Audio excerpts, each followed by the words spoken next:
नारायणाय परिपूर्णज्ञानर्णवाय विश्वोदयस्थितिलयो नियतिप्रदाय ज्ञानप्रदाय विबुधासुरसौख्यदुःखसत्कारणाय वितताय नमो नमस्ते।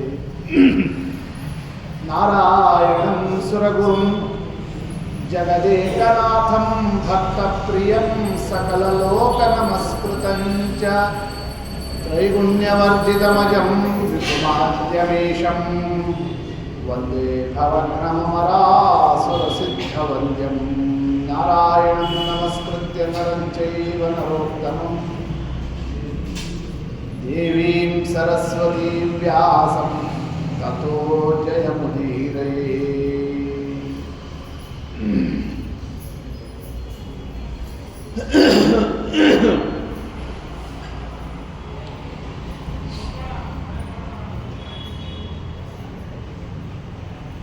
ಲೌಕಿಕವಾದ ಕಾರ್ಯಕಾರಣ ಭಾವ ಸಂಬಂಧ, ಅಲೌಕಿಕವಾದ ಕಾರ್ಯಕಾರಣ ಭಾವ ಸಂಬಂಧ. ಸಾಮಾನ್ಯ ದೃಷ್ಟಿಯಲ್ಲಿ ಹೀಗಿದ್ರೆ ಹೀಗಾಗ್ತದೆ, ಇದು ಲೋಕಸಿದ್ಧವಾದ ಕಾರ್ಯಕಾರಣ ಭಾವ ಸಂಬಂಧ. ಆದರೆ ಭಗವದಿಚ್ಛಾ ಇತ್ತು,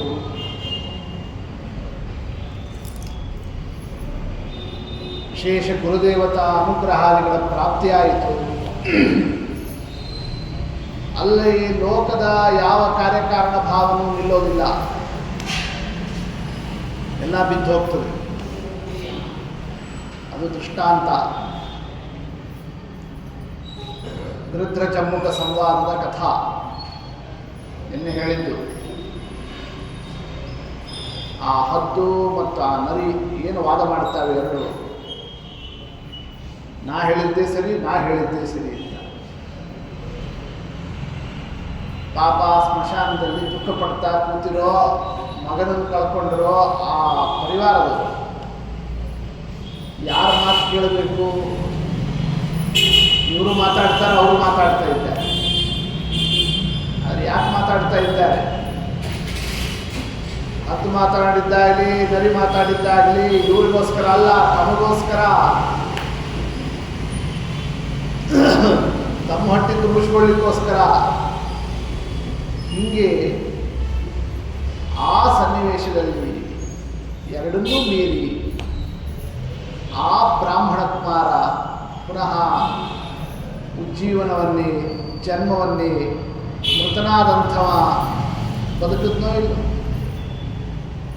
ಇದು ಯಾವ ಕಾರ್ಯಕಾರಣ ಭಾವ? ಮಹರುದ್ರ ದೇವರ ಅನುಗ್ರಹ, ಹೊರಕೊಟ್ಟಿರೋದು. ಏನಿದರಿಂದ ತಿಳಿಸ್ತಾ ಇದ್ದಾರೆ?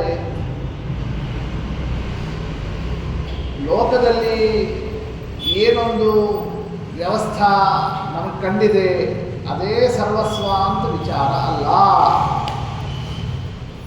ಅದಕ್ಕೆ ಹೊರತಾಗಿಯೂ ಕೂಡ ಎಷ್ಟೋ ಸನ್ನಿವೇಶಗಳು ನೀವು ಅದನ್ನು ಅರ್ಥ ಮಾಡಿಕೊಳ್ಳಿಕ್ಕೆ ಸಾಧ್ಯ ಇಲ್ಲ. ಅದು ಇದು ಅರ್ಥ ಮಾಡಿಕೊಳ್ಳಿಕ್ಕೆ ಸಾಧ್ಯ ಇಲ್ಲ. ಇರಲಿ, ಗುರುವಾರ ಬಂದರೆ ರಾಯರನ್ನು ಅರ್ಥ ಮಾಡಿಕೊಳ್ಳಿಕ್ಕೆ ಆಗೋದಿಲ್ಲ. ಯಾಕೆ ಬರ್ತಾರೆ ರಾಯರ ಹತ್ರ? ಏನು ದುಡ್ಡು ಕೊಟ್ಟು ಕಳಿಸ್ತೀರಾ? ಏನು ಇಲ್ಲ ಅಂದರೆ ಬರ್ಲಿಕ್ಕೆ ಸಾಧ್ಯನಾ? ಏನು ಜನ ಮರಳೋ, ಜಾತ್ರೆ ಮರಳೋ, ಒಂದು ದಿವಸ ನಡಿಬೋದು, 2 ದಿವಸ ನಡಿಬೋದು, ಒಂದು ಕಡೆ ನಡಿಬೋದು, 2 ಕಡೆ ನಡಿಬೋದು. ಅಗಮ್ಯ ಮಹಿಮಾಲೋಕೆ ರಾಘವೇಂದ್ರೋ ಮಹಾಯಶ. ರಾಯರ ಮೇಲೆ, ಅವರ ಮೇಲೆ, ಅವರ ಮೇಲೆ, ತತ್ವಾಭಿಮಾನಿ ದೇವತೆಗಳ ಮೇಲೆ ರುದ್ರಾದಿ ದೇವತೆಗಳ ಮೇಲೆ ಎಲ್ಲರ ಮೇಲಿರೋರು ಯಾರು? ಜೀವೋತ್ತಮರು, ವಾಯುದೇವರು. ಅಂತ ಹನುಮಂತೇವ್ರ ಗುಡಿಗೆ ಇಷ್ಟು ಜನ ಸೇರೋದಿಲ್ಲ. ಹೌದು. ಆದರೆ ರಾಯರು ಅಂತಂದ್ರೆ ಹಾಗೆ ಬಂದು ವಿಪ್ರಕ್ಷತ್ರ ವಿಡಕ್ರಿಜಾತ ಮುಖರ ಅನೇಕ ಪ್ರಜಾ ಸೇವಿತ ಶ್ರೀಮತ್ಸದ್ಗುರು ರಾಘವೇಂದ್ರಿಯ ಚಿರಾಟ್ ಕುರ್ಯಾತ್ ಸದಾ ಮಂಗಲಂ. ಏನಂತಿದ್ದಾರೆ ಅಪ್ಪಣಾಚಾರ್ಯರು? ಬರೀ ಬ್ರಾಹ್ಮಣರಿಗೆ ಅಷ್ಟೇ ಅಲ್ರೋ ದೇವರು ಅವ್ರನ್ನ ಇಟ್ಟಿರೋದು. ವಿಪ್ರಕ್ಷತ್ರ ವಿಟ್ ಅಂಗ್ರಿಜಾತ ಮುಖರ ಅನೇಕ ಪ್ರಜಾ ಸೇವಿತ. ಆಗಲೇ ಯಾವಾಗ ರಾಯರು ಅದೃಶ್ಯರಾಗಿ ಸಮೀಪ ಕಾಲದಲ್ಲೇನೆ ಆ ಮಾತನ್ನು ಆಡಿದ್ದಾರೆ ಮಂತ್ರ ಸದೃಶವಾಗಿ ದೊಡ್ಡವರು. ಇದೆಲ್ಲ ಏನು ತಿಳಿಸ್ತದೆ?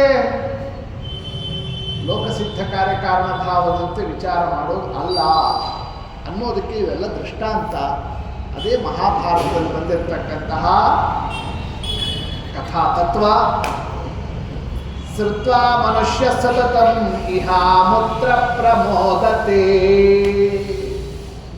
ಒಂದೊಂದು ಕಥಾಕ್ಕೂ ಶ್ರದ್ಧಾದಿಂದ ಶ್ರವಣ ಮಾಡಿದರೆ ಇಹಪರಗಳಲ್ಲೂ ನಿಮಗೆ ಶ್ರೇಯಸ್ಸಿದೆ ಅನ್ನೋದನ್ನು ತಿಳಿಸ್ತಾರೆ ಭೀಷ್ಮಾಚಾರ್ಯರು. ಧರ್ಮರಾಜ ಮತ್ತೆ ಕೇಳುತ್ತಾನೆ, ಏನು ಅವರಿಬ್ಬರದ್ದು ಹೇಳೋದು ಕೇಳೋದು? ಅದಕ್ಕೆ ಮುಗಿತು ಅಂತಲೇ ಇಲ್ಲ. ಅಷ್ಟು ಕೇಳೋವ ಅಷ್ಟು ಅವ್ರು ಹೇಳೋರು. ಹಂಗೆ ಥರಥರಾದ ವಿಚಾರ. ಏನು ಕೇಳ್ದ? ಬಲಿನ ಪ್ರತ್ಯಮಿತ್ರಸ್ಯ ನಿತ್ಯಮಾಸನ್ನವರ್ತಿನಃ ಉಪಕಾರಾಪಕಾರಾಭ್ಯಾಂ ಸಮರ್ಥಸ್ಯ ಉದ್ಯತಸ್ಯ ಚ. ನಮ್ಮ ಶತ್ರು ಅತ್ಯಂತ ಬಲಿಷ್ಠ, ಭಾಳ ಹತ್ರ ಬಂದ ಅಂತಂದರೆ ಏನಾಗ್ತದೆ? ಏನು ಮಾಡಬೇಕು? ಬಲಿನಃ ಅಮಿತ್ರಸ್ಯ ನಿತ್ಯಂ ಆಸನ್ನವರ್ತಿನ. ಭೀಷ್ಮಾಚಾರ್ಯರಂದರು ಒಂದು ಕಥೆ ಹೇಳ್ತೀನಿ. ಅತ್ರಾಪ್ಯುದಾಹರಂತೀಮಂ ಇತಿಹಾಸಂ ಪುರಾತನ. ಯಾವ ಕಥಾ? ಸಂವಾದಂ ಶಾಲ್ಮಲೆ ಪವನಸ್ಯ ಚ. ಒಂದು ಶಾಲ್ಮಲಿ ವೃಕ್ಷ ಮತ್ತು ಪವನ ಗಾಳಿ. ಆ ಗಾಳಿ ಮತ್ತು ಗಿಡ ಮರ ಅವರಿಬ್ಬರ ಸಂವಾದ ಹೇಳ್ತೀನಿ ಕೇಳು ಅಂತ ಆ ಸಂದರ್ಭದಲ್ಲಿ ತಿಳಿಸ್ತದೆ. ಹಿಮಾಲಯ ಅಲ್ಲಿರ್ತಕ್ಕಂತಹ ದೊಡ್ಡ ವೃಕ್ಷ ಅದು ಶಾಲ್ಮಲಿ ವೃಕ್ಷ. ಅನೇಕ ವರ್ಷಗಳಿಂದ ದೊಡ್ಡ ಬೃಹದಾಕಾರ ಬೆಳೆದಿದೆ. ಶಾಖಾಮೂಲ ಪರಾಶವಾನ್ನೇ, ಬೇರು ಜೋರಿದೆ, ಟೊಂಗಿಗಳು ಹರಡಿದ್ದಾವೆ, ಎಲೆಗಳು ತುಂಬಿದ್ದಾವೆ. ಆ ವೃಕ್ಷದ ಕೆಳಗೆ ಮತ್ತ ಮಾತಂಗಾಹ, ಬ್ಯಾಸಗಿ ಕಾಲದಲ್ಲಿ ತಾಪ ಕಳ್ಕೊಳ್ಳಿಕ್ಕೆ ದೊಡ್ಡ ದೊಡ್ಡ ಮದ್ದಾನೆಗಳೆಲ್ಲ 100 ಬಂದು ನಿಲ್ತಿದ್ವು. ಅಂಥ ದೊಡ್ಡ ವೃಕ್ಷ. ತಥಾನ್ಯ ಮೃಗಜಾತೆಯ ಘನಛಾಯ, ನಿಬಿಡವಾದ ನೆರಳು. ಅಂತಹ ವನಸ್ಪತಿ. ಆ ವೃಕ್ಷದ ಹತ್ತಿರ ಅಬ್ರವೀದೇನಂ ನಾರದೋ ಭರತರ್ಷಭ. ಆ ಸಂದರ್ಭದಲ್ಲಿ ನಾರದರು ನೋಡಿ, ಏನು ಬಾ, ಏನು ವೈಭವ, ಏನು ಗಿಡ, ಏನು ಮರ, ಏನು ಬೃಹದಾಕಾರ, ಏನು ಬೆಳೆದಿದೆ ಹೊಗಳಿದ್ರು ನಾರದರು.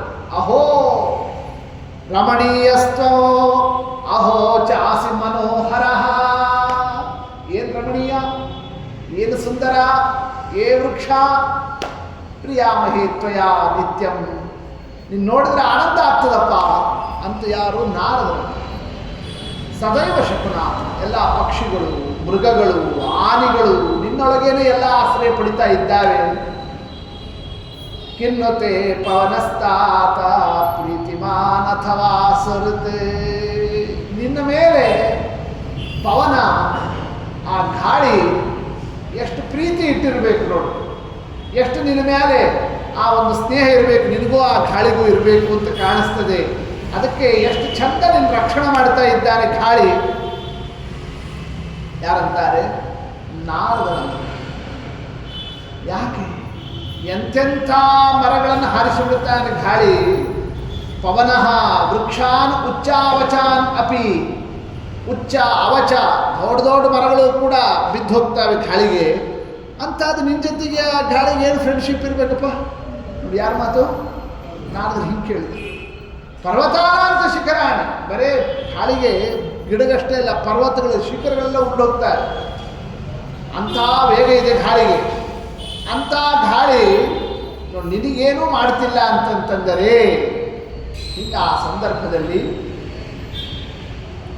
ನಾರದರು ಮಾತನಾಡ್ತಾ ಬಂಧುತ್ವಾದ ಅಥವಾ ಸಖ್ಯಾತ್ ಶಾಲ್ಮಲೇನಾಥ್, ಏನೋ ನಿನಗೇನಾದ್ರು ಬಳಗನ ಗಾಳಿ, ಬಂಧುನ ಅಥವಾ ಏನಾದರೂ ಸಖ್ಯನ, ಎಲ್ಲ ಕಡೆಯೂ ಇಷ್ಟು ಭಯಂಕರ ಬಿರುಗಾಳಿ ಬೀಸ್ತದೆ ಅಂಥದ್ದು ನಿನ್ನ ಹತ್ರ ಮಾತ್ರ ಏನೂ ಮಾಡ್ತಿಲ್ಲ. ನತಂ ಪಶ್ಯಾಮ್ಯಹಂ ವೃಕ್ಷಂ ಪರ್ವತಂ ವೇಶ್ಮಚೇದೃಶಂ. ಇಷ್ಟೆಲ್ಲ ನಾರದರು ಹೇಳಿದರು. ಆ ಮರ ಮಾತನಾಡಿತು, ಶಾಲ್ಮಲಿ ವೃಕ್ಷ ಅದು ಹೇಳ್ತದೆ, ನನಗೇನು ಗಾಳಿಗೂ ನನಗೂ ಏನು ಸಂಬಂಧ ಇಲ್ಲ ಅದು ಹೇಳ್ತು. ನಮೇ ವಾಯು ಸಖಾ ಬ್ರಹ್ಮ ನ ಚ ಬಂಧುರ್ಮಮ ನ ಬಂಧುರ್ಮಮ ನಾರದ. ನಾರದರೆ ನನಗೆ ವಾಯು ಗಾಳಿ ಗೆಳೆಯನೂ ಅಲ್ಲ, ಬಂಧುನೂ ಅಲ್ಲ. ನೀವೇನೋ ಹೇಳಿದ್ರಲ್ಲ ನನ್ನ ರಕ್ಷಣೆ ಮಾಡ್ತಾ ಇದ್ದಾನೆ ಅಂತ, ಅವ ರಕ್ಷಣೆನೂ ಮಾಡುತ್ತಿಲ್ಲ. ನನ್ನ ತೇಜಸ್ಸು ನನ್ನ ಶಕ್ತಿಯಿಂದ ನಾ ಇದ್ದೇನೆ ತಿಳ್ಕೊಳ್ರಿ. ಗಾಳಿ ಏನು ಮಾಡ್ತಾನೆ? ಮಮ ತೇಜೋ ಬಲಂ ಭೀಮಂ, ನನ್ನ ತೇಜಸ್ಸು ವಾಯೋರಪಿ, ಗಾಳಿಗಿಂತ ದೊಡ್ಡದಿದೆ ನಂದು. ಅಂಥದ್ದು ಗಾಳಿನೂ ಏನು ಮಾಡಲಿಕ್ಕಾಗಿಲ್ಲ ಅಂತಿಷ್ಟ. ಆ ಸಂದರ್ಭದಲ್ಲಿ ಆ ವೃಕ್ಷ ತನ್ನ ಡುಬ್ಬ ತಾನೇ ತಗೊಂಡು ಮಾತನಾಡ್ತಾನೆ. ನಾನೇನು ಕಡಿಮೆನಾ? ನೋಡಿ ಹಿಂಗೆ ಅದು ಹೇಳುತ್ತೆ. ಆ ಮಾತು ಕೇಳ್ತಿದ್ದಂತೆಯೇ ನಾರದರಂದರು, ಶಾಲ್ಮಲೆ ವಿಪರೀತಂತೆ ದರ್ಶನಂ ನಾತ್ರ ಸಂಶಯ. ವಿಪರೀತ ಮಾತನಾಡ್ತಾ ಇದ್ಯಾ ಏ ಶಾಲ್ಮಲೆ ವೃಕ್ಷ. ನಹಿ ವಾಯೋರ್ ಬಲೇ ನಾಸ್ತಿ ಭೂತಂ ತುಲ್ಯ ಬಲಂ ಕಿಂಚಿತ್. ವಾಯುವಿನ ಬಲಕ್ಕೆ ಸಮಾನ ಬಲ ಯಾರದು ಇಲ್ಲೋ. ಇಂದ್ರೋ ಯಮಃ ವೈಶ್ರವಣಃ ವರುಣಃ ಜಲೇಶ್ವರಃ. ಯಮ, ಇಂದ್ರ, ಕುಬೇರ, ವರುಣ ನೈತೇಪಿ ತುಲ್ಯ ಮರುತಃ. ಅವರು ಮರುತ್ತಿಗೆ ಗಾಳಿಗೆ ತುಲ್ಯ ಬಲ ಆಗಿಲ್ಲ. ಕಿಂಪುನಸ್ತಂ, ನೀ ಏನು ಒಂದು ವೃಕ್ಷ ಅಂತ. ಹಿಂಗೆ ಆ ಸಂದರ್ಭದಲ್ಲಿ ನಾರದರು ಮಾತನಾಡುತ್ತಾ ಇದ್ದ. ತ್ವಂತು ಮೋಹ ನ ಜಾನೀಷೆ. ಮೋಹ ದಡ್ಡತನ ನಿನಗೆ. ವಾಯೋ ಬಲಂ ಅನಂತಕಂ, ವಾಯುವಿನ ಬಲ ಅನಂತ ಇದೆ. ಇಷ್ಟು ಅಂತ ಅದನ್ನು ನೀನು ಹೇಳಲಿಕ್ಕೆ ಆಗೋದಿಲ್ಲ. ಇಷ್ಟು ಆ ಸಂದರ್ಭದಲ್ಲಿ ಹೇಳ್ತೆ. ಏನೋ ಹೇಳ್ತೀನಿ ನೀವು ಆಚಾರ, ಯಾವುದೋ ಆ ವೃಕ್ಷ ನಾವು ಹೋಗಿ ಹೇಳ್ತೀನಿ ನೋಡು, ಮತ್ತು ಗಾಳಿಗೆ ಹೇಳ್ಕೊಡ್ರಿ. ಹಿಂಗೆ ಆ ಸಂದರ್ಭದಲ್ಲಿ ಇಷ್ಟು ಸಂವಾದ ನಡೀತು. ನಾರದ್ರು ಹೋದ್ರು ಯಾರ ಹತ್ರ? ಗಾಳಿ ಹತ್ರ. ಆ ಸಂದರ್ಭದಲ್ಲಿ ಶಾಲ್ಮಲೇರ್ ವಾಕ್ಯಮಬ್ರವೀತೆ. ಏನು ಬಾ ವಾಯು, ಹೇ ಪವನ, ನೋಡಿ ಹೀಗೆ ಹಿಮಾಲಯದ ಹತ್ರ ಒಂದು ಶಾಲ್ಮಲಿ ವೃಕ್ಷ ಅಸಾಧ್ಯ ಮಾತನಾಡಿತು. ಏನು ಬೆಳೆದಿದೆ, ಏನದರದ್ದು ಇದು, ಏನದರದ್ದು ನೆರಳು, ಏನದರದ್ದು ಗಾಳಿ, ಏನದು ಶಾಖ ಛಾಯಾ. ತ್ವಾಂ ವಾಯೋ ಅವಮನ್ಯತೆ. ನಿನಗೆ ಮಾತ್ರ ಅಲ್ಲಿ ಅವಮಾನ, ಇಂದೇನು ಬಲ ಅಲ್ಲ, ನಂದೇ ಬಲ ಅಂತ ಹೇಳ್ಕೊಳ್ತದೆ. ನಾರದ್ರೆ ಬದಲೇನೆ ಅವರು ಸ್ವಭಾವನೇ ನಾರದು, ಸುಮ್ಮನೆ ಕೊಡೋರಾದ್ರು. ಹೇಳಿದ್ರು ಆ ಸಂದರ್ಭದಲ್ಲಿ ಭವ್ಯಾಕ್ಷೇಪಯುಕ್ತಾನಿ. ಎಷ್ಟು ಮಾತನಾಡಬೇಕು ನಿನ್ನ ಬಗ್ಗೆ. ಹಿಂಗೆ ಆ ಸಂದರ್ಭದಲ್ಲಿ ಆಕ್ಷೇಪ ಮಾಡಿಬಿಟ್ಟು, ನಯುಕ್ತಾನಿ ಮಯಾವಾಯೋ ತಾನಿ ವಕ್ತು ತವಾಗ್ರತಃ. ಹೇಳಬಾರ್ದು ನಿನ್ನ ಎದುರಿಗೆ ನೋಡು, ಅದಕ್ಕೆ ನಾನು ಹೇಳ್ತೀನಿ. ಹಿಂಗೆ ಇದು ಬೇರೆ. ಇಷ್ಟ ಆ ಸಂದರ್ಭದಲ್ಲಿ ನಾರದರು ಹೇಳ್ತಾ ಇದ್ರೆ, ಆಗ ಏತತ್ತು ವಚನಂ ಶ್ರುತ್ವ. ಆ ಸಂದರ್ಭದಲ್ಲಿ ಕ್ರುದ್ಧ, ಸಿಟ್ಟು ಬಂತು ಹೋಯಿತು. ಯಾರಿಗೆ? ವಾಯುವಿಗೆ. ಶಾಲ್ಮಲೆ ನಾರದೋ ಗಚ್ಚನ್ ತ್ವಯೋಕ್ತೋ ಮದ್ವಿಗರ್ಹಣೋ. ನಾರದರು ಬಂದು ಹೇಳಿದ್ರು, ನನ್ನನ್ನೆಲ್ಲ ನಿಂದ ಮಾಡಿಯಾ. ಅಹಂ ವಾಯು ಪ್ರಭಾವಂತೆ ದರ್ಶಯಿಷ್ಯ. ನನ್ನ ಪ್ರಭಾವ, ನನ್ನ ಸಾಮರ್ಥ್ಯ ಏನು ತೋರಿಸ್ತೀನಿ ನೋಡು ಅಂತ. ಹಿಂಗೆ ಆ ಸಂದರ್ಭದಲ್ಲಿ ಆ ಒಂದು ಗಾಳಿ ಹೊರಡ್ತಾ ಇದೆ. ಆ ಸಂದರ್ಭದಲ್ಲಿ ಶಾಲ್ಮಲಿ ವೃಕ್ಷದ ಹತ್ರ ಹೋಗಿ ಅದು ಹೇಳ್ತಿದ್ದಂತೆ, ಪ್ರಹಸನ್ನಿವ, ಈ ಶಾಲ್ಮಲಿ ವೃಕ್ಷನೂ ಏನು ಸುಮ್ಮನೆ ಏನು ಅದೇನು ನಗುತ್ತಂತೆ. ಆ ಸಂದರ್ಭದಲ್ಲಿ ಏನು ಮಾತನಾಡ್ತೀಯೋ. ಪವನತ್ವಮನೆ ಕ್ರುದ್ಧೋ ದರ್ಶಯ ಆತ್ಮ ಅನಮಾತ್ಮನ. ಮೈ ವೈ ಮುಚ್ಚತಾಂ ಕ್ರೋಧ ಕಿಮ್ಮೆ ಕ್ರುದ್ಧ ಕರಿಷ್ಯಸಿ. ಅವ್ರ ಮೇಲೆ ಇವ್ರ ಮೇಲೆ ಸಿಟ್ಟು ಮಾಡಿದಂಗೆ ನನ್ನ ಮೇಲೆ ಅಂತ ಅನ್ಕೊಂಡ್ಬಿಟ್ಟಿಯೇನೋ. ನೋಡಿ ಇದು ಯಾರಂತದೆ? ಆ ಶಾಲ್ಮಲಿ ವೃಕ್ಷ. ನತೇ ಬಿಭೇಮಿ ಪವನ, ನಿನಗೆ ಹೆದರ್ತೀನಿ ಅಂತ ಅಂದ್ಕೊಂಡೆ, ನಾ ಏನು ಹೆದರಿಲ್ಲ. ಬಲಾಧಿಕೋಹಂ, ನನ್ನ ಬಲ ನಿನಗಿಂತ ಹೆಚ್ಚಿದೆ. ನಭೇ ಕಾರ್ಯ ಮಯಾ ತವ. ಇಷ್ಟ ಆ ಸಂದರ್ಭದಲ್ಲಿ ಶಾಲ್ಮಲಿ ವೃಕ್ಷನು ಉತ್ತರ ಕೊಡ್ತು. ಪವನ, ಗಾಳಿ ಅಂತೂ ನಾಳೆ ನೋಡ್ಕೋತೀನಿ ನೋಡಿ, ಶ್ವಃ ಅಂತದ್ದು ನೋಡಿ. ಹಿಂಗೆ ಆ ಸಂದರ್ಭದಲ್ಲಿ ಅದು ಮಾತನಾಡಿತು. ಹೋಯ್ತು ಗಾಳಿ, ರಾತ್ರಿ ಬಂತು. ಶಾಲ್ಮಲಿ ವೃಕ್ಷಕ್ಕೆ ನಿತ್ಯ ಹತ್ತಲಿಲ್ಲ. ಆಡೋದಾಡ್ಬೋದು ಗೊತ್ತಿತ್ತದಕ್ಕೆ. ಏನಂತ ಆತ್ಮ ಅಸಮಂ ಮಾತ ವಿಶ್ವನ, ಗಾಳಿಗೆ ನಾ ಸಮಾನ ಅಲ್ಲ. ಆದರೆ ಏನು ಮಾಡ್ತಾ ಆ ಸಂದರ್ಭದಲ್ಲಿ ಹಿಂದೆ ಮುಂದೆ ತಿಳಿದೆ ಎಂದು ಆತನು ಮಾತನಾಡಿದ್ರು. ಅಂದರೆ ಶತ್ರು ಭಾಳ ಹತ್ರ ಬಂದಾಗ ಏನು ಮಾಡಬೇಕು ಅನ್ನೋದು ಇದು ಪ್ರಶ್ನೆ ಇದೆ. ಅದಕ್ಕಿಷ್ಟು ಕಥಾ. ಈಗ ನಾಳೆ ಬರ್ತಾನಾತ, ಹೇಳಿ ಹೋಗಿದ್ದಾನೆ ಅಂತ ಇದೆ. ಅಸಮರ್ಥೋ ಹ್ಯಹಂ ವಾಯೋ, ನಾ ಅಸಮರ್ಥ ವಾಯುವಿನ ಬಲದ ಮುಂದೆ. ಅಹಂತು ದುರ್ಬಲ, ಬರೇ ಅಷ್ಟೇ ಅಲ್ಲ, ಅನ್ಯೇಭ್ಯೋ ವೃಕ್ಷೇಭ್ಯೋ, ಬೇರೆ ಮರಕ್ಕಿಂತ ನಾನು ಲಡ್ಡು, ಅಂಥದ್ದು ನನ್ನ ಸ್ಥಿತಿ ಇದೆ. ಆದರೂ ಕಿಂತು ಬುದ್ಧಿಯ ಸಮೋನಾಸ್ತಿ, ಸ್ವಲ್ಪ ಬುದ್ಧಿ ನನಗೊಂದು ದೇವರು ಕೊಟ್ಟಿದ್ದಾರೆ, ಬೇರೆ ಮರಕ್ಕೆ ಆ ಬುದ್ಧಿ ಇಲ್ಲ.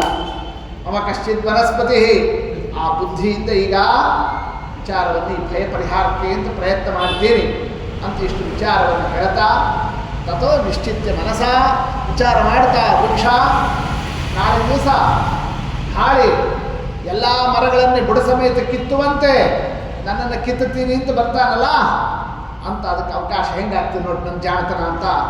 ಶಾಖಾ ಸ್ಕಂಧಾನ್ ಪ್ರಶಾಖಾಶ್ಚ ಸ್ವಯಮೇವಂ ಯಶಾಪಯತೆ, ತನ್ನ ಟೊಂಗಿಗಳು ಎಲಿಗಳು ಎಲ್ಲ ತಾನೇ ಕತ್ತರಿಸ್ಕೊಂಡ್ಬಿಡ್ತು. ಗೊತ್ತಾಯ್ತು?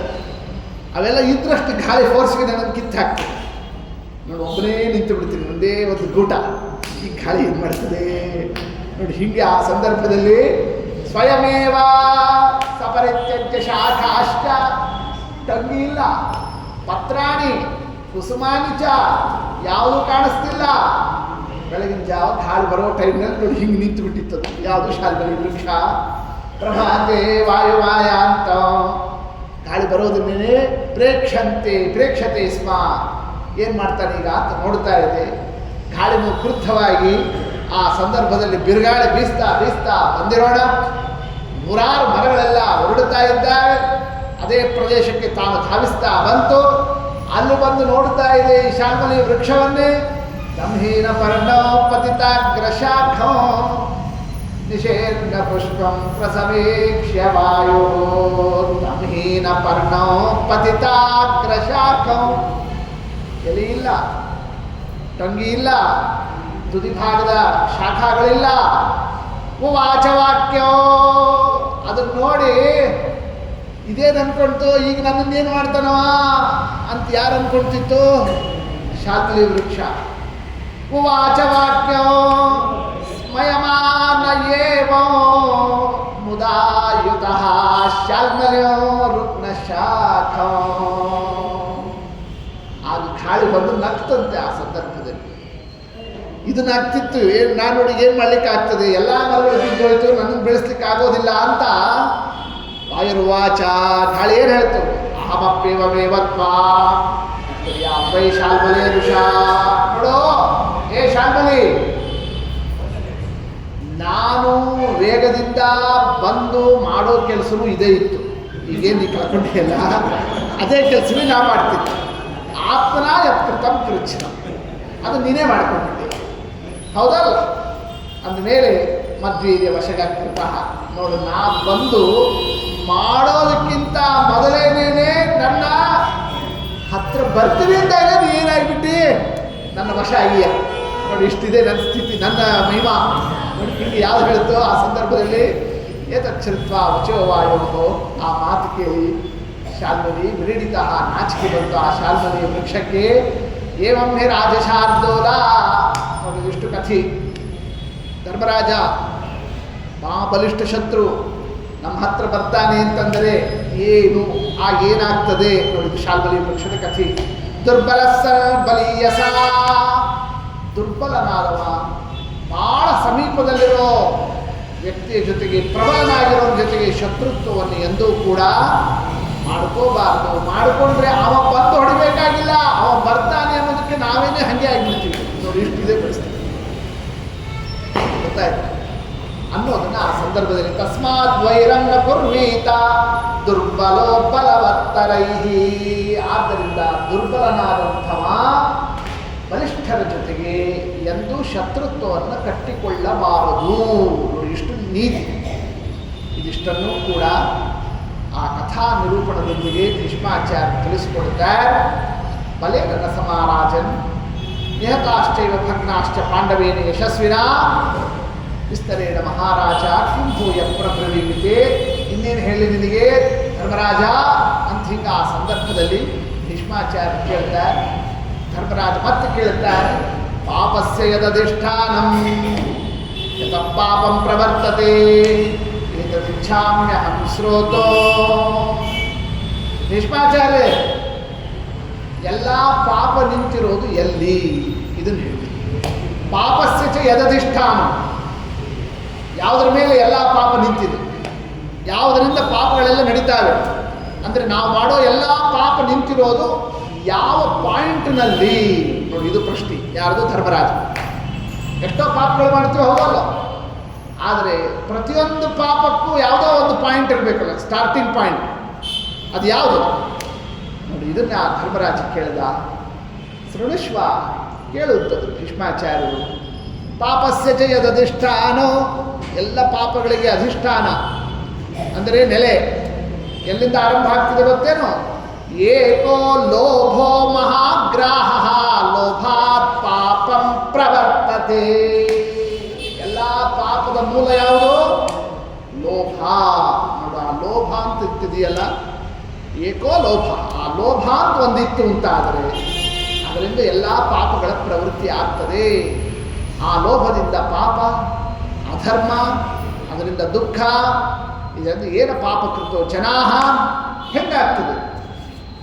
ಲೋಭಾತ್ ಕ್ರೋಧ, ಲೋಭದಿಂದ ಕ್ರೋಧ ಬರ್ತದೆ. ಲೋಭಾತ್ ಕಾಮ, ಲೋಭದಿಂದ ಕಾಮ ಬರ್ತದೆ. ಲೋಭಾನ್ ಮೋಹಶ್ಚ ಮಾಯಾಚ, ಲೋಭದಿಂದಲೇ ಮೋಹ ಮತ್ತು ಮಾಯಾ. ಮಾನಸ್ತಂಭ ಪರಾಸುತ, ನಾನು ನಾನು ನಾನು ಅಭಿಮಾನ, ಆ ಅಭಿಮಾನದ ಜೊತೆಗೆ ಪರಾಸುತ, ಮತ್ತೊಬ್ಬರಿಗೆಲ್ಲರಿಗೂ ಕೂಡ ಪರಾಧೀನತ್ವ, ಅಕ್ಷಮ, ಇನ್ನೊಬ್ಬರ ನೋಡಿ ಸಹಿಸದೇ ಇರೋದು, ಹರಿ ಪರಿತ್ಯಾಗ, ನಾಚಿಕೀಲ್ದೆ ಇದ್ದಂಗೆ ವರ್ತಿಸೋದು, ಶ್ರೀನಾಶ, ಐಶ್ವರ್ಯ ಕಳ್ಕೊಳ್ಳೋದು, ಧರ್ಮ ಸಂಕ್ಷಯ, ಧರ್ಮ ಹಾಳಾಗೋದು, ಸರ್ವಂ ಲೋಭಾತ್ ಪ್ರವರ್ತತೆ. ಎಲ್ಲ ಲೋಭದಿಂದ ನಡೀತದೆ ನೋಡು. ಅತ್ಯಾಗಶ್ಚ ಕುತರ್ಕಶ್ಚ ಕರ್ಮಸುಚಯ ಕ್ರಿಯಾ.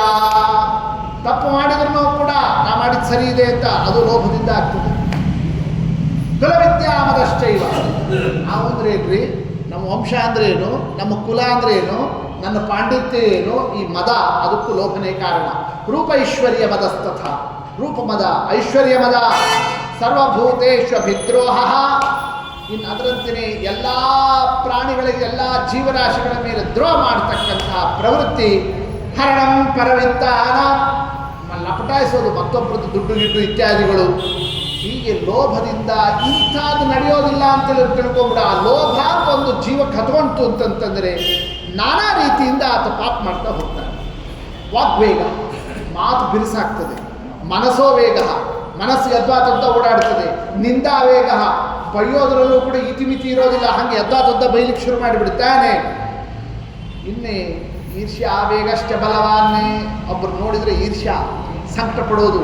ಮಿಥ್ಯಾವೇಗ, ಹೀಗೆ ಪಾಪ ದುಷ್ಕರ್ಮ ಕಾರಿತ ಸಾಹಸಾನಾಂಚ ಸರ್ವೇಷಾಂ ಅಕಾರ್ಯಾಣ. ಧಡಕ್ಕನೆ ಮಾಡುವುದು, ಸಾಹಸ ಮಾಡುವುದು, ಅಕಾರ್ಯ ಮಾಡತಕ್ಕಂಥದ್ದು, ಇವೆಲ್ಲವೂ ಕೂಡ ಲೋಭದಿಂದ ಆಗ್ತದೆ. ಎಲ್ಲ ಜೀರ್ಣ ಆಗ್ತದೋ, ಪ್ರತಿಯೊಂದು ಕೂಡ ಏನಾಗ್ತದೆ, ಅಂಗಾಂಗಗಳೆಲ್ಲವೂ ಕೂಡ ಶಿಥಿಲಾಗುತ್ತಾರೆ. ಹಲ್ಲು ಉದುರುತ್ತದೆ, ಕೂದಲು ಬೆಳಗಾಗ್ತದೆ, ಒಲಿ ಪಳಿತ ದೇಹ ಆಗುತ್ತಾನೆ. ದೇಹದಲ್ಲಿ ನಾನಾ ಬದಲಾವಣೆಗಳು. ಬಾಲ್ಯದಲ್ಲಿ ಹೆಂಗಿದ್ದ, ಯೌವನದಲ್ಲಿ ಹೆಂಗಿದ್ದ, ಆಮೇಲೆ ರಿಟೈರ್ಮೆಂಟ್ಗೆ ಹೆಂಗಾದ, ಇನ್ನು ಕಡೆಗೆ ಪ್ರಾಣ ಬಿಡೋ ಟೈಮ್ನಲ್ಲಿ ಎಲ್ಲಿ ತನಕ ಬಂದಿದ್ದ, ಎಷ್ಟು ರೀತಿಯಿಂದ ಶರೀರದಲ್ಲಿ ಎಲ್ಲವೂ ಜೀರ್ಣ ಜೀರ್ಣ ಜೀರ್ಣ ಆಗಿ ಎಲ್ಲ ಬಿದ್ದು ಹೋಗುತ್ತದೆ, ಲೋಭ ಹೋಗುವುದಿಲ್ಲ. ಅದನ್ನು ಹೇಳ್ತಾ ಇದ್ದಾರೆ. ಆ ಲೋಭ ಜೀರ್ಣ ಆಗ್ತದಾ, ಇನ್ನೂ ಅದು ಬೇಕು ಅದು ಬೇಕು ಇದು ಬೇಕು, ಆ ಲೋಭ ಅನ್ನೋದು ಅಂತ ಇದ್ದಾರೆ. ಆ ಲೋಭ ಪ್ರೀತ್ಯ ಕಥಂಚನ ತೋರಪ್ಪ, ಆ ಲೋಭಕ್ಕೆ ಇಷ್ಟಾದ್ರೂ ಮುಗಿತು ಅಂತಿದೇನು, ಯೋನ ಪೂರೈತು ಶಕ್ಯ.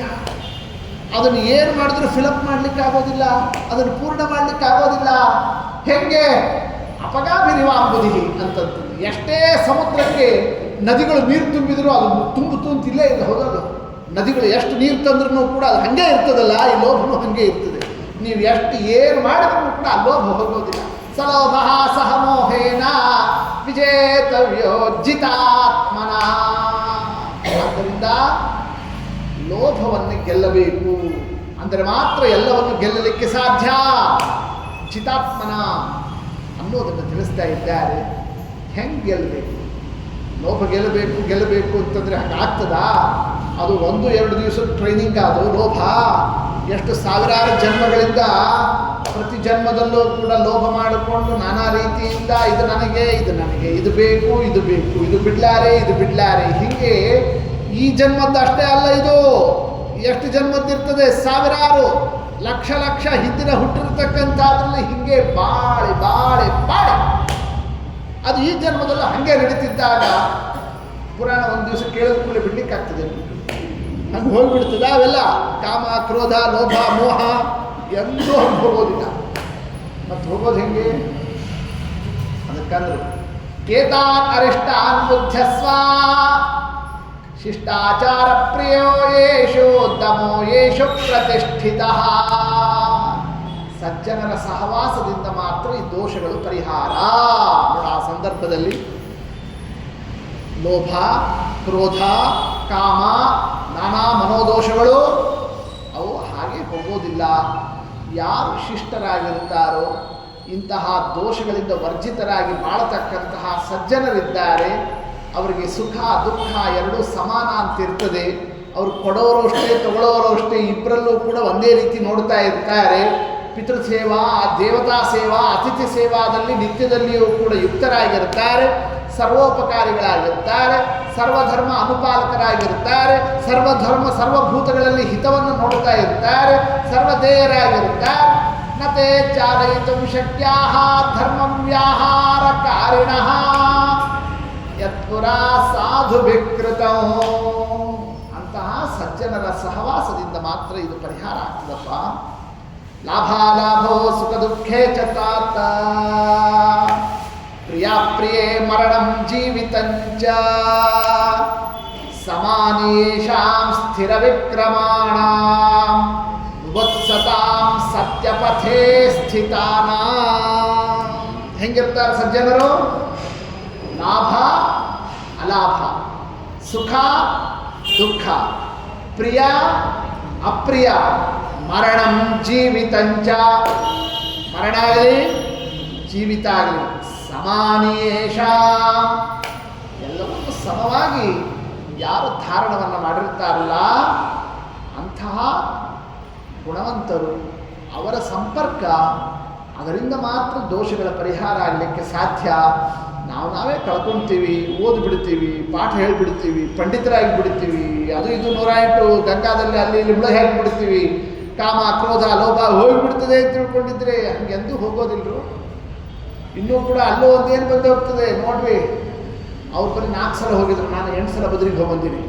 ಅಲ್ಲೊಂದು ನಾನು ಅಂತ ಅನ್ನೋದಕ್ಕೆ ಅದೊಂದು ಶುರು ಗೊತ್ತಾಯ್ತಲ್ಲ. ಯಾವುದಷ್ಟು ಸುಲಭ ಬಗೆಹರಿಯೋದಿಲ್ಲ ಇವು. ಹೀಗೆ ಕಾಮಕ್ರೋಧಾದಿಗಳು ಹೆಂಗೆ ಬಂಧನದಲ್ಲಿ ನಮ್ಮನ್ನು ಇಟ್ಟಿದ್ದಾವೆ ಅನ್ನೋದನ್ನೇ ನಾನಾ ದೃಷ್ಟಾಂತಗಳಿಂದ ತಿಳಿಸ್ತಾ ಇದ್ದಾರೆ. ಧರ್ಮರಾಜ ಹೇಳ್ತಾನೆ, ಉತ್ತರ ಲೋಭದ ಬಗ್ಗೆ ಹೇಳಿದ್ರಿ, ಪಿತಾಮಹ ಭೀಷ್ಮಾಚಾರ್ಯ ನೀವು ಲೋಭದ ಬಗ್ಗೆ ಹೇಳಿದ್ರಿ. ಅಜ್ಞಾನಮಪಿ ಕೌರವ್ಯ ಶ್ರೋತಮಿಚ್ಛಾಮಿ ತತ್ವತಃ. ಸ್ವಲ್ಪ ಅಜ್ಞಾನದ ಬಗ್ಗೆ ನಮಗೊಂದಿಷ್ಟು ಕಥೆ ಹೇಳಿ ಉಪದೇಶ ಮಾಡಿರಿ. ನೋಡಿ, ಹೀಗೆ ಲೋಭ ಆಯಿತು, ಅಜ್ಞಾನದ ಬಗ್ಗೆ ಕೇಳಿದಾಗ ಅದಕ್ಕಂದ್ರೆ ಭೀಷ್ಮವಾಚ ಕರೋತಿ ಪಾಪಂ ಯೋ ಜ್ಞಾನಾತ್ಮನೋ ವೇತ್ತಿ ಚಕ್ಷಮ. ಗೊತ್ತಾಯ್ತಲ್ಲ, ಅಜ್ಞಾನ ಅಂತ ಅನ್ನೋದಿದೆಯಲ್ಲ, ಎಲ್ಲ ಪಾಪಕ್ಕೆ ಅದು ಮೂಲ ಆಗ್ತದೆ, ಅದನ್ನು ತಿಳ್ಕೋ, ಅದನ್ನು ತಿಳಿಸ್ತಾ ಇದ್ದಾರೆ. ಕರೋತಿ ಪಾಪಂ ಅಜ್ಞಾನ, ಅಜ್ಞಾನದಿಂದ ಪಾಪವನ್ನು ಮಾಡತಕ್ಕಂಥವನಾಗುತ್ತಾನೆ ಪುರುಷ. ಪಾಪ ಅಂದ್ರೇನು? ಮಾಡಬಾರದನ್ನು ಮಾಡೋದಕ್ಕೆ ಪಾಪ ಅಂತ ಕರೀತಾರೆ.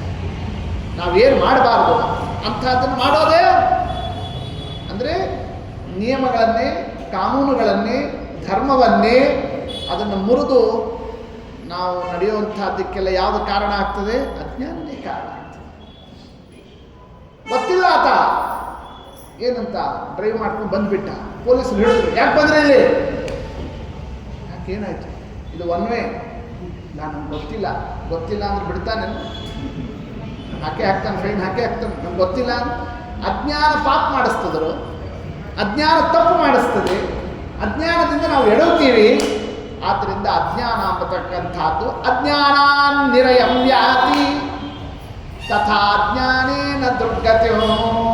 ಈ ಅಜ್ಞಾನ ಬರೀ ಇಲ್ಲೆಲ್ಲೋ ಒಂದು ಏನೋ ಒಂದು ಪನಿಷ್ಮೆಂಟು, ಒಂದೇನೋ ಒಂದು ಪೆನಾಲ್ಟಿ, ಅದು ಇದು ಬರ್ತದೆ ಅಷ್ಟಕ್ಕೆ ಅಂತ ತಿಳ್ಕೊಂಡ್ಬಿಡ್ಬೇಡ್ರಿ. ಅಜ್ಞಾನಾತ್ ನಿರಯಂ ಯಾತಿ, ಅಜ್ಞಾನ ನರಕದ ತನಕ ಕರ್ಕೊಂಡು ಹೋಗ್ತದೆ.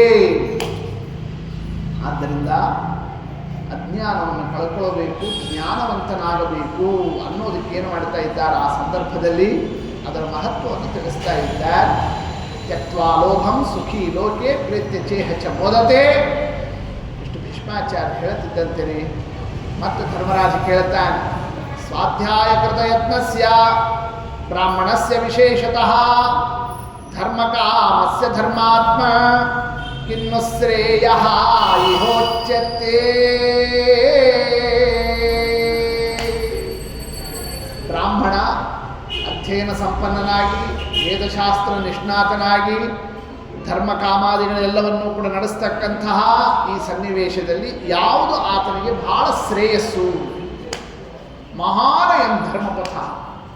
ಭಾಳ ಇದೆ, 1-2 ಪೇಜ್ ಇಲ್ಲ ಧರ್ಮಶಾಸ್ತ್ರ, 1000 ಪೇಜ್ನಷ್ಟಿದೆ. ಅಂಥ ಧರ್ಮ ಭಾಳ ದೊಡ್ಡದು, ಭಾಳ ಕವಲು, ಭಾಳ ಪ್ರಭೇದ, ಬಹುಶಾಖ. ಯಾವುದು ಅತ್ಯಂತ ಶ್ರೇಷ್ಠ ಧರ್ಮದಲ್ಲಿ, ಅದರಲ್ಲೂ ಬ್ರಾಹ್ಮಣನಿಗೆ? ಆ ಮಾತನ್ನು ಕೇಳ್ತಾ ಇದ್ದರೆ ಭೀಷ್ಮಾಚಾರ್ಯರಂದರು, ಅಂತತೆ ಕಥಯಿಷ್ಯಾಮಿ ಏನ ಶ್ರೇಯೋ ಅವಾಪ್ಸ್ಯಸಿ. ಯಾವುದರಿಂದ ಶ್ರೇಯಸ್ಸಾಗ್ತದೆ ಅಂತಹ ವಿಚಾರ ಅವಶ್ಯ ಹೇಳ್ತೇನೆ. ಯಾವುದು ಪ್ರಧಾನ ಅಂತಂದಾಗ ಧರ್ಮಸ್ಯ ವಿಧಯೋ ನೈಕೆ ತೇತೆ ಪ್ರೋಕ್ತ ಮಹರ್ಷಿಭಿ. ಋಷಿಗಳು ಮುನಿಗಳು ಧರ್ಮದ ನಾನಾ ವಿಧಿವಿಧಾನಗಳನ್ನೇ ಪ್ರೋಕ್ತ ಹೇಳಿದ್ದಾರೆ.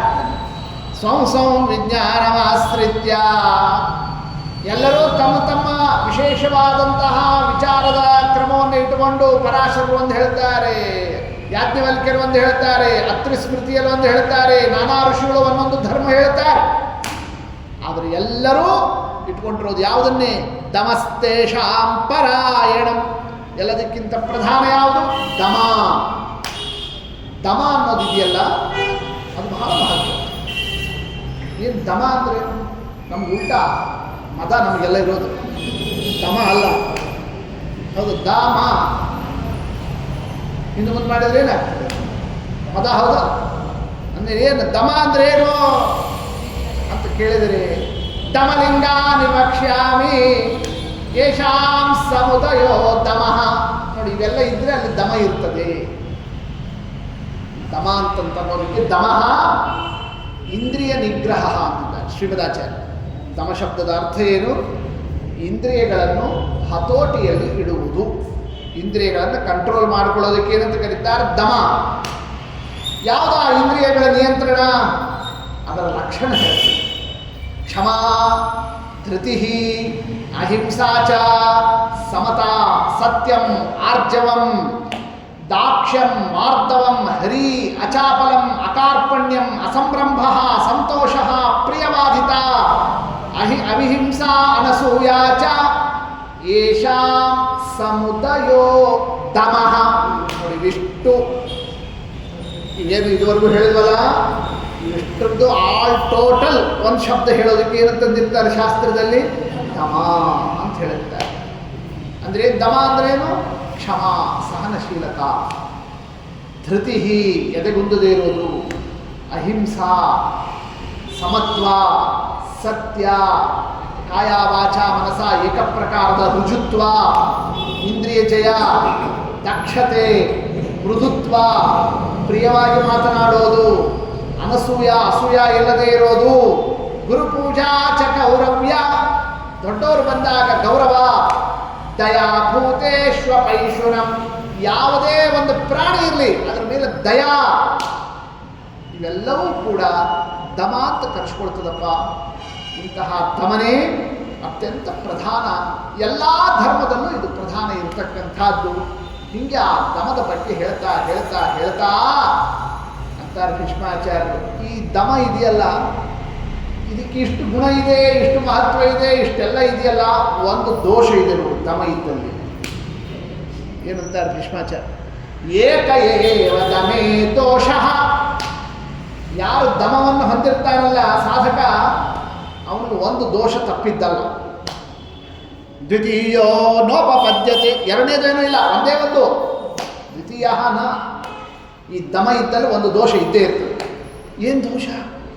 ಯತೇನೋ ದಮ ಸಂಯುಕ್ತೋ ಅಶಕ್ತೋ ಮನ್ಯತೆ ಜನ, ಯಾರು ಈ ದಮ ಅನ್ನೋ ಗುಣವನ್ನು ಹೊಂದಿರ್ತಾನಲ್ಲ ಎಲ್ಲರೂ ಅವನನ್ನು ಮಹಾ ಅಶಕ್ತ ಅಂತ ತಿಳ್ಕೋತಾರೆ. ಯಾಕೆ ಏನು ಮಾಡಿದ್ರು ಮಾಡಿಸ್ಕೋತಾನವ ನೋಡಿ, ಹಿಂಗಾಗಿ ಹೋಗ್ತಾನೆ. ಇದೊಂದು ದೊಡ್ಡ ದೋಷ ಅವನಿಗೆ ಆಗೋದು ಅಷ್ಟೇ. ಅದೊಂದು ಬಿಟ್ಟರೆ ಇನ್ನೇನು ಇಲ್ಲ. ಯಾರಿಗೆ? ದಮ ಇದ್ದವನಿಗೆ. ಅಶಕ್ತ ಮನ್ಯತೆ ದಿನ, ಏನ್ರಿ ಅವ್ರು ಏನು ಮಾಡಿದ್ರು ಅಷ್ಟೇ ಅಂತ ಹೀಗೆ ಅಶಕ್ತ ಅಂತ ಅನ್ನೋದಕ್ಕೊಂದು ದಾರಿ ಆಗ್ತದೆ. ಆದರೆ ಕ್ಷಮೆಯ ವಿಠಲಾಲೋಕ ದುರ್ಲಭ ಸಹಿಷ್ಣುತಾ ಸಹನಶೀಲತಾ ಅಷ್ಟು ಸುಲಭ ಅಲ್ಲಪ್ಪ. ದಾಂತಸ್ಯ ಕಿಂ ಅರಣ್ಯೇನ ತಥಾ ಅದಾಂತಸ್ಯ ಭಾರತ, ಅವನಿಗೆ ಎಲ್ಲಿದ್ರೇನು ದಮ ಇದ್ದಂಥವನಿಗೆ, ಅವನಿಗೆ ಅರಣ್ಯ ಆದ್ರೇನೋ ಊರಾದ್ರೇನು. ಹೀಗೆ ಆ ಒಂದು ದಮದ ಮಹತ್ವವನ್ನೇ ನಿರೂಪಣವನ್ನು ಮಾಡುತ್ತಾ ಇರೋಣ. ಆ ತರುವಾಯ ತಪಸ್ಸಿನ ಬಗ್ಗೆ ಕೇಳ್ತಾ ಇದ್ದಾರೆ. ಸರ್ವಮೇತತ್ ತಪೋ ಮೂಲೋ, ದಮ ಆದಮೇಲೆ ತಪಸ್ಸಿನ ಮಹತ್ವವನ್ನು ಹೇಳ್ತಾರೆ. ನಹ್ಯತಪ್ತ ತಪಾಮೂಢ ಕ್ರಿಯಾಫಲಂ ಅವಾಪ್ನುತೆ, ಯಾರು ತಪಸ್ವಿಯಾಗೋದಿಲ್ಲ ಅವನಿಗೆ ಯಾವ ಕ್ರಿಯೆ ನಡೆಸಿದ್ರೂ ಅದರ ಫಲ ಸಿಗುವುದಿಲ್ಲ. ಆದ್ದರಿಂದ ತಪಸ್ಸಿಗೆ ಬಹಳ ಮಹತ್ವ ಇದೆ. ಸತಪೋ ತಪ್ಯತ ಸತಪಸ್ತತ್ವಾ ಸೈದಂ ಸರ್ವಮಸೃಜತ, ದೇವರು ತಪಸ್ ಬಿಟ್ಟಿಲ್ಲ ನೋಡಿ, ಅಲ್ಲಿ ತನಕ ತಗೊಂಡು ಅಂತ ಇದ್ದಾರೆ. ತಪಸೈವ ಸೃಜತ್ ಪ್ರಭು, ಪರಮಾತ್ಮನು ಸೃಷ್ಟಿ ಮಾಡಬೇಕಾದರೆ ಯಾವುದನ್ನು ಇಟ್ಕೊಂಡು ಮಾಡಿದ ಇದನ್ನೇ ಸೃಷ್ಟಿಯನ್ನು ಹಾಗೆ ಮಾಡಿಬಿಟ್ಟೇನು, ತಪಸ್ಸಿಟ್ಕೊಂಡು ಮಾಡಿದ ಅಂತ ತಪಶಬ್ದದ ದೇವರಿಗೆ. ತಪಶಬ್ದಾರ್ಥ ಬೇರೆ, ತಪ ಆಲೋಚನೆ ಅಂತ. ದೇವರು ಈ ಬ್ರಹ್ಮಾಂಡವನ್ನೇ 24 ತತ್ವಗಳನ್ನೇ ಇವೆಲ್ಲವನ್ನು ಸೃಷ್ಟಿ ಮಾಡಿದ್ದು ಹೆಂಗೆ? ತಪಶಬ್ದಕ್ಕರ್ಥ ಏನೋ ಮಾಡಲಿಕ್ಕೆ ಹೋಗಿ ಏನೋ ಆಗೋಗ್ಬಿಡ್ತು ಅಂತ. ಹಂಗೆ ದೇವರು ಮಾಡಿದ್ದು ತಿಳ್ಕೊಂಡ್ಬಿಡ್ಬೇಡ್ರಿ, ಅದಕ್ಕೆ ಹೇಳ್ತಾ ಇದ್ದಾರೆ. ಪರಮಾತ್ಮ ಗೊತ್ತಾಯ್ತಲ್ಲ, ಏನೋ ಮಾಡ್ಲಿಕ್ಕೆ ಹೋಗಿದ್ವಿ, ಏನು ಚಲೋ ಈಗಲ್ಲ ಮತದಾಗಲ್ಲ, ವ್ರತ ಮುಗಿದ ಮೇಲೆ ಚಲೋತ್ತಾಗಿ ಎಲ್ಲ ತರಕಾರಿ ಅವು ಇವು ಎಲ್ಲ ಹಾಕಿ ಕೂಟು ಗೀಟು ಎಲ್ಲ ಮಾಡೋಣ ಅಂತ ಮಾಡ್ಲಿಕ್ಕೆ ಹೋಗಿದ್ವಿ. ಮಾಡ್ಲಿಕ್ಕೆ ಹೋದಾಗ ಸ್ವಲ್ಪ ಏನೋ ಹೆಚ್ಚು ಕಡಿಮೆ ಆಯಿತು. ಅಲ್ಲೇ ಒಂದು ಸ್ವಲ್ಪ ಅದ್ರ ಮೇಲೆ ಒಂದು ಯಾವುದನ್ನೇ ಅಕ್ಕಿನೇ ತೊಯಿಸಿ ಎಲ್ಲ ಇಟ್ಟಿದ್ವಿ, ಅದು ಯಾಕೋ ಅವ್ರಿಗೆ ಅದ್ರೊಳಗೆ ಹೋಗ್ಬಿಡ್ತು. ಆಮೇಲೆ ನೋಡಿದ್ರೆ ಏನಾಯ್ತು, ಬಿಸ್ಬಳೆ ತಗೊಂಡು ಇದ್ಯಾಕೆ ಹಿಂಗಾಯ್ತು ಅಂತಂದ್ರೆ ಏನೋ ಮಾಡ್ಲಿಕ್ಕೆ ಹೋದ್ರೆ ಏನೋ ಆಗ್ತವೆ ಹಿಂಗೆ ಹಂಗೆ ದೇವರು ಬ್ರಹ್ಮಾಂಡ ಸೃಷ್ಟಿ ಮಾಡ್ದ ಅಂತ ಅನ್ಕೋಬೇಡ್ರು. ಪರಮಾತ್ಮ ಏನೋ ಮಾಡ್ಲಿಕ್ಕೆ ಹೋಗಿ ಏನೋ ಆ ಕಡೆಗೆ ಏನೋ ಒಂದು ಹಿಂಗೆ ಸೃಷ್ಟಿಯಾಗಿ ಪ್ರಪಂಚ ಬಂತು ಅಂತಲ್ಲ. ಆಲೋಚನೆ ಏನಿದೆಯೋ ಹಾಗೆ ಕೆಲಸ ನಡೆದಿದೆ ಅನ್ನೋದು ಅದು ದೇವರು ತಪಸ್ಸು ಮಾಡಿ ಸೃಷ್ಟಿ ಮಾಡಿದ ಅನ್ನೋ ಮಾತಿನ ಅರ್ಥ. ಹೀಗೆ ಆ ತಪಶಬ್ದದ ವಿಚಾರವನ್ನು ತಗೊಂಡು ಹೇಳ್ತಾರೆ. ಮತ್ತೆ ಕೇಳ್ತಾ ಇದ್ದಾನೆ ಧರ್ಮರಾಜ, ಸತ್ಯಂ ಧರ್ಮಂ ಪ್ರಶಂಸಂತಿ ವಿಪ್ರರ್ಷಿ ಪಿತೃದೇವತಾ, ಬ್ರಾಹ್ಮಣರಾಗಲಿ ಋಷಿಗಳಾಗಲಿ ಪಿತೃಗಳಾಗಲಿ ದೇವತೆಗಳಾಗಲಿ ಎಲ್ಲರೂ ಸತ್ಯ ಅದು ಧರ್ಮ. ಆ ಸತ್ಯವನ್ನು ಹೇಳ್ತಾರಲ್ಲ, ಆ ಸತ್ಯದ ಬಗ್ಗೆ ಕಿಂ ಲಕ್ಷಣ, ಏನು ಸತ್ಯ ಅಂದರೆ ಹಿಂಗೆ ಆ ಸಂದರ್ಭದಲ್ಲಿ ಕೇಳ್ತಾ ಇದ್ದರೆ ಭೀಷ್ಮಾಚಾರ್ಯರಂದರು ಸತ್ಯ ಅಂದರೆ ಏನು ಗೊತ್ತೇನು? ಚಾತುರ್ವರ್ಣಸ್ಯ ಧರ್ಮಾಣ ಸಂಕರೋ ನ ಪ್ರಶಸ್ಯತೆ, ಧರ್ಮ ಸಾಧಾರಣಂ ಸತ್ಯಂ ಸರ್ವವರ್ಣೇಷು ಭಾರತ. ಭಾರತ, ಧರ್ಮರಾಜ, ಸರ್ವವರ್ಣದವರು ಸತ್ಯದಲ್ಲಿ ಇರಬೇಕು. ಬ್ರಾಹ್ಮಣ ಆಗಲಿ, ಬ್ರಾಹ್ಮಣ ಇತರರಾಗಲಿ, ಎಲ್ಲ ವರ್ಣದವರಿಗೂ ಸತ್ಯ ಇದೆ.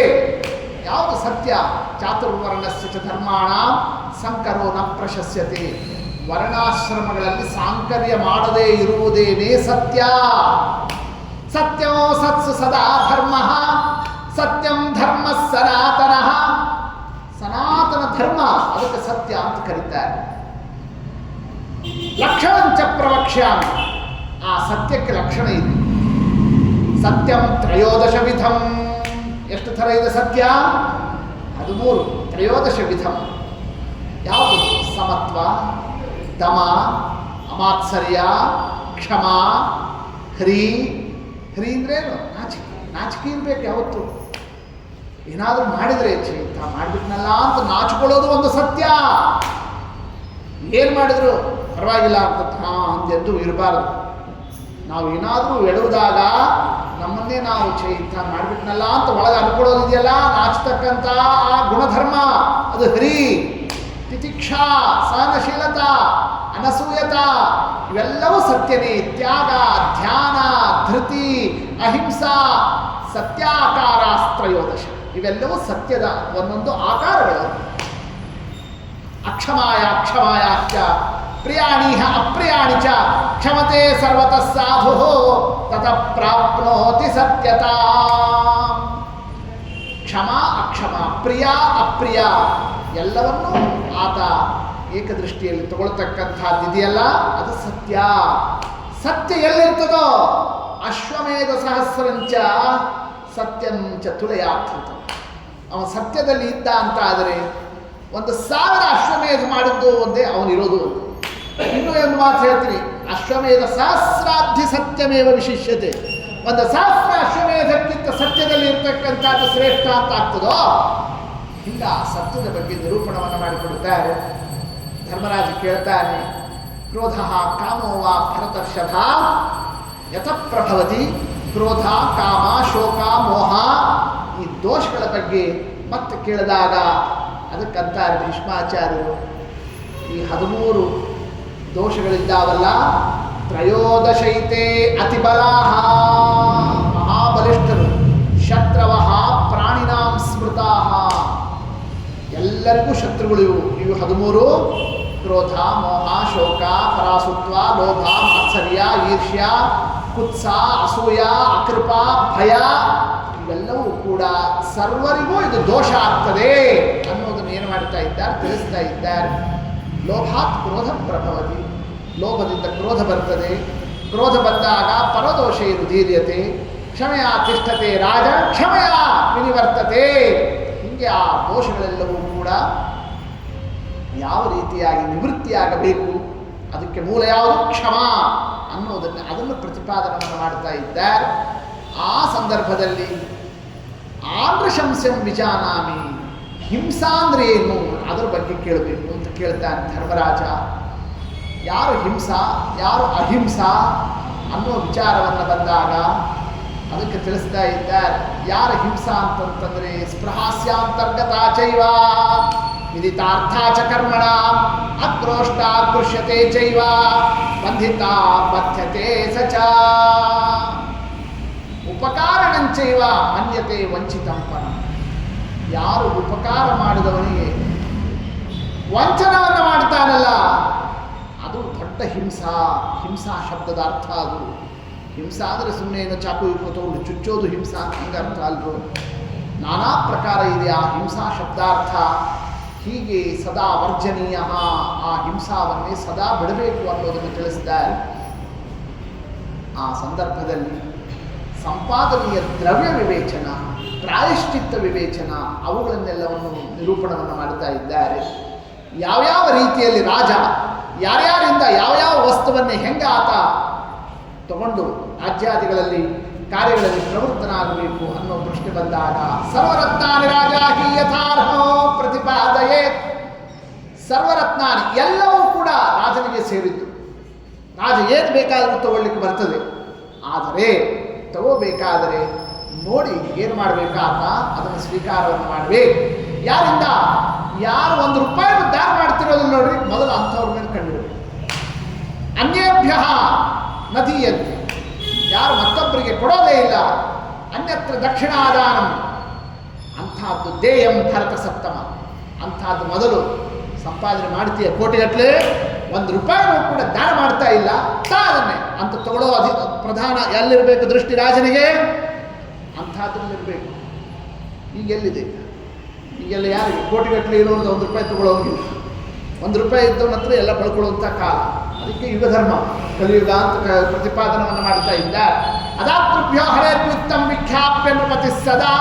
ಬರೇ ತಗೊಳ್ಳೋದಷ್ಟೇ ಅಲ್ಲ, ಇನ್ನೂ ಒಂದು ಮಾತು ಹೇಳ್ತಾರೆ ಭೀಷ್ಮಾಚಾರ್ಯರು, ಅದಾತೃಭ್ಯ, ಏನು ದಾನ ಮಾಡ್ತಾ ಇಲ್ಲ ಅಲ್ಲ ಇವ, ಕೋಟಿಗಟ್ಟಲೆ ಸಂಪಾದನೆ ಮಾಡಿದ್ದಾನಲ್ಲ, ಅದನ್ನು ತಗೊಳ್ಳೋದಷ್ಟೇ ಇಲ್ಲ, ನೃಪತಿ ವಿಖ್ಯಾಪ್ಯ, ಊರಿಡೀ ಡಂಗರ ಹೊಡಿಸ್ಬೇಕಂತೆ.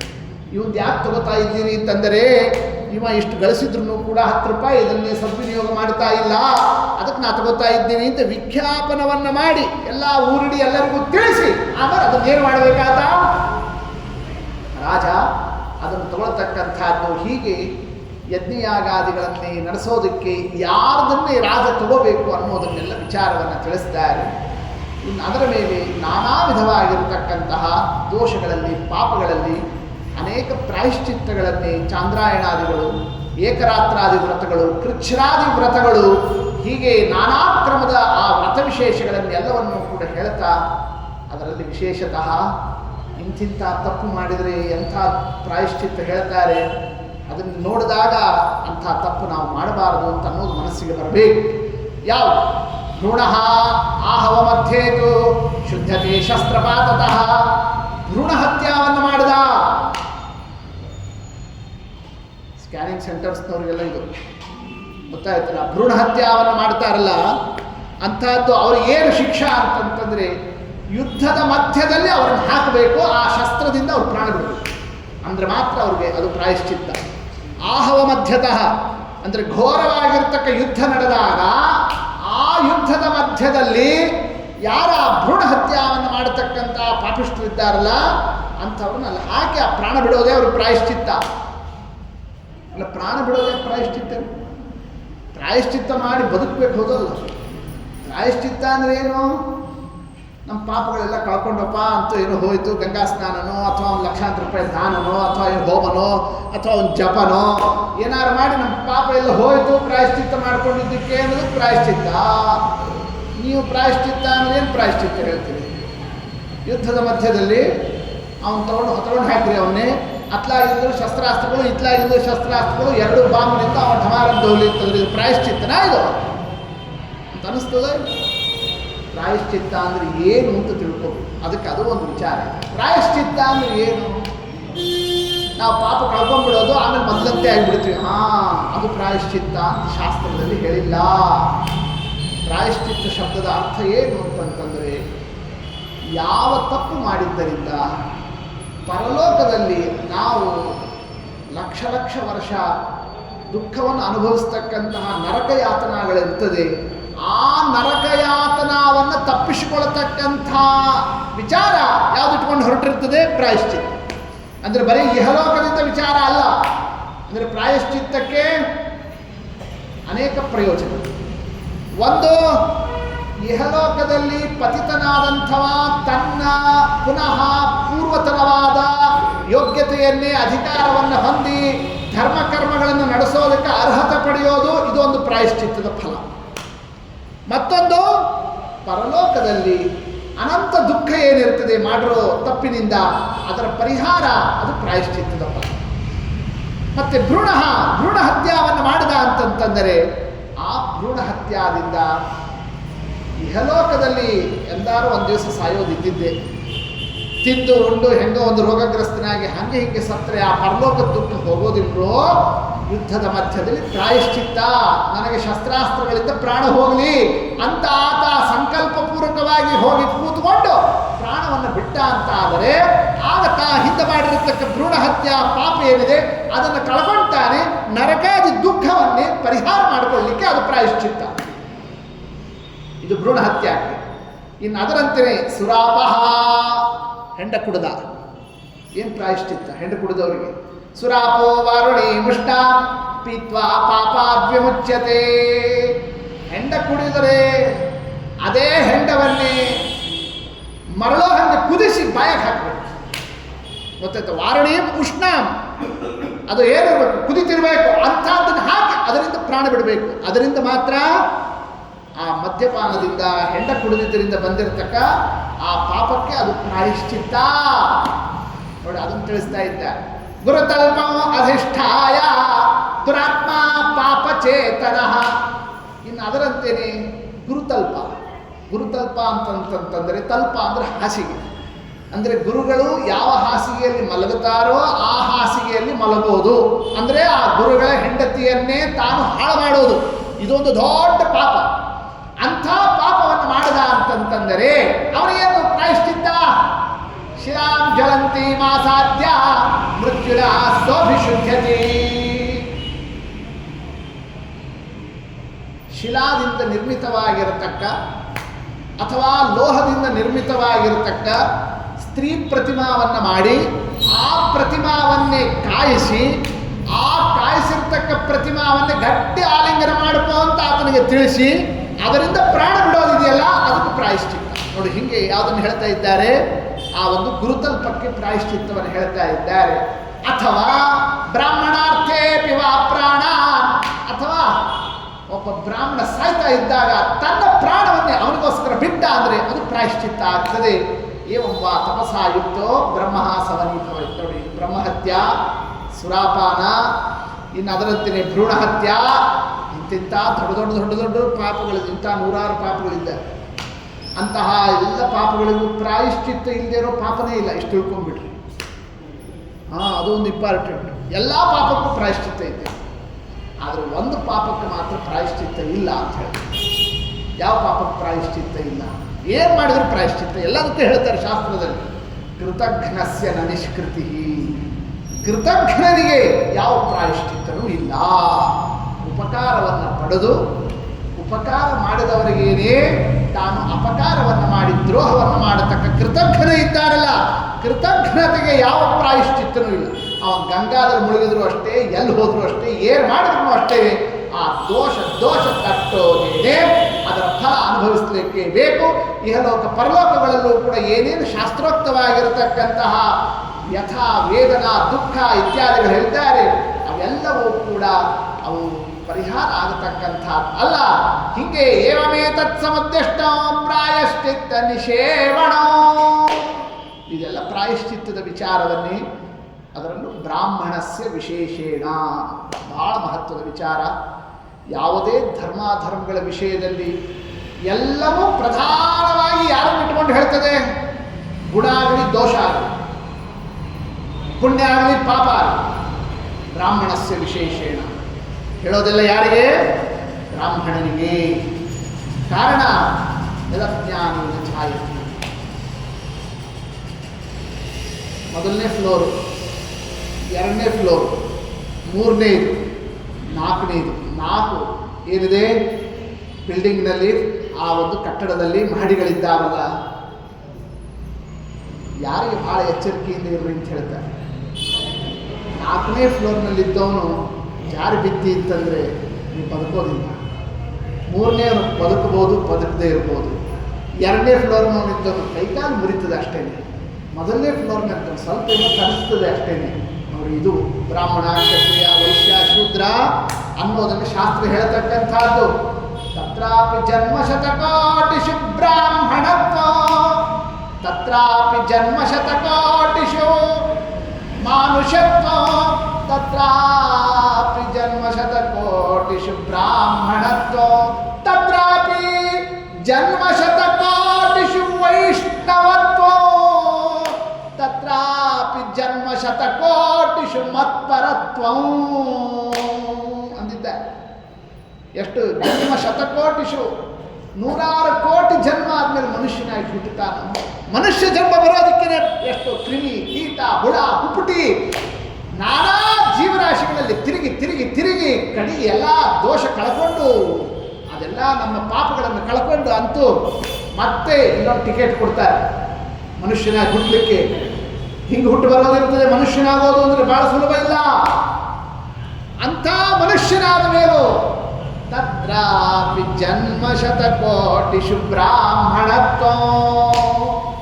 ಆಮೇಲೆ ಬ್ರಾಹ್ಮಣ ಜನ್ಮ ಬರಬೇಕು ಅಂದರೆ ಇನ್ನು 100 ಕೋಟಿ ಜನ್ಮ ಆಗಿರ್ತದೆ. ನಾವೀಗ ಹುಟ್ಟು ಬಂದು ಬಿಟ್ಟಿವಿ, ಗೊತ್ತೇ ಇಲ್ಲ ನಮಗದು. ಗೊತ್ತಾಯ್ತಲ್ಲ, ಒಂದು ಬ್ರಾಹ್ಮಣ ಜನ್ಮ ಪಡಿಬೇಕು ಅಂತ ಆದರೆ 100 ಕೋಟಿ ಜನ್ಮದಲ್ಲಿ ಒದ್ದಾಡಿರ್ತಾನೆ ಜೀವ.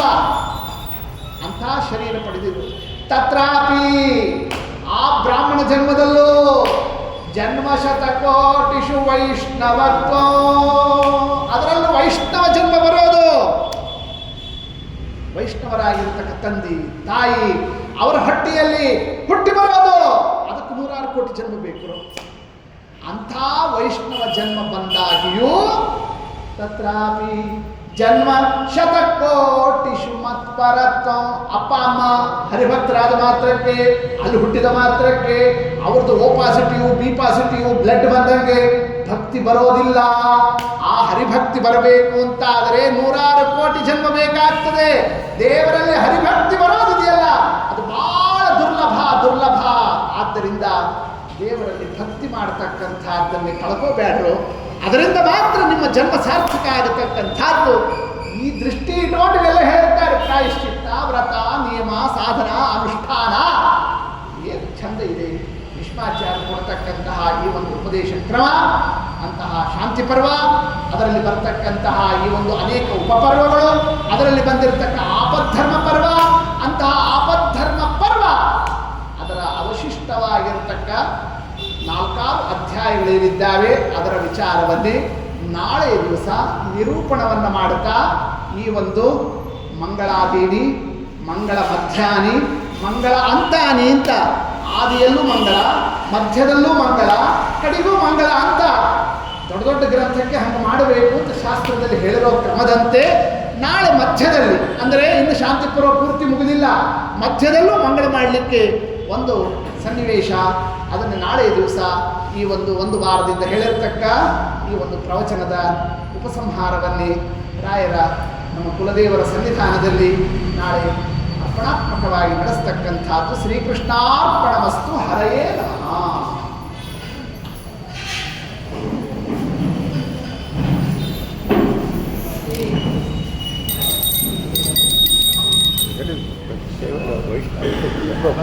ಅದೇ ಹೇಳಬೇಕು ಎಲ್ಲರಿಗೆ ನಾವು ವೈಷ್ಣವ ತುಂಬಿದ್ದು ನಾವು